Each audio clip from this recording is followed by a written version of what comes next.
مرحبا للجميع، شلونكم؟ يا رب الكل بخير وصحة وسلامة. اليوم بهذا الفيديو راح اسوي كيكة قياس 20 بالكاكاو.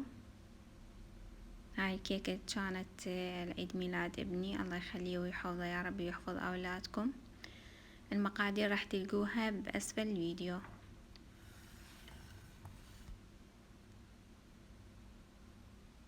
نقول بسم الله الرحمن الرحيم. المقادير هي كوبين طحين، ملعقتين كاكاو اول شي ضفت، هنا ملعقة شاي بيكنج باودر، هنا بعدين ضفت الملعقة الثالثة لأن حبيت يكون لونها أغمق. راح أنخلهم، اللي يريد يكون يعني لونها أفتح يخلي ملعقتين بس، ملعقتين طعام. هذا الكاكاو هو مال خاص مال كيك.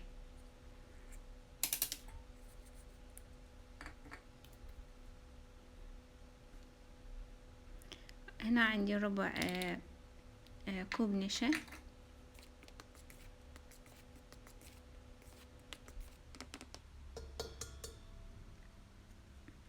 4 بيضات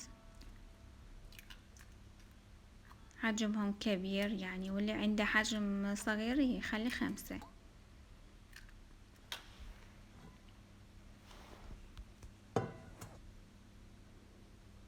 هنا راح أضيف كوب من السكر، ملعقة طعام محسن، ملعقة طعام خل، فانيليا، ضرب فانيليا. طبعا الكيكة هاي ام الكاكاو اللي يمشي وياها هي نكهة الكاكاو او الكراميل.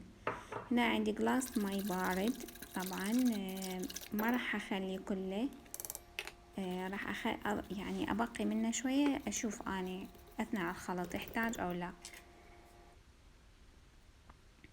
ضفت الطحين وهنا خليت بالعجانة. تبدي اول شي على سرعة يعني قليلة، بعدين شوي شوي نزيد السرعة لمدة 7 دقايق. اني اوقت التليفون واخليه. هنا ضفت 3 ملعقة طعام زيت. شوف يعني شون بدا اللون يعني يفتح مات العجين وهيك يصير قوامها.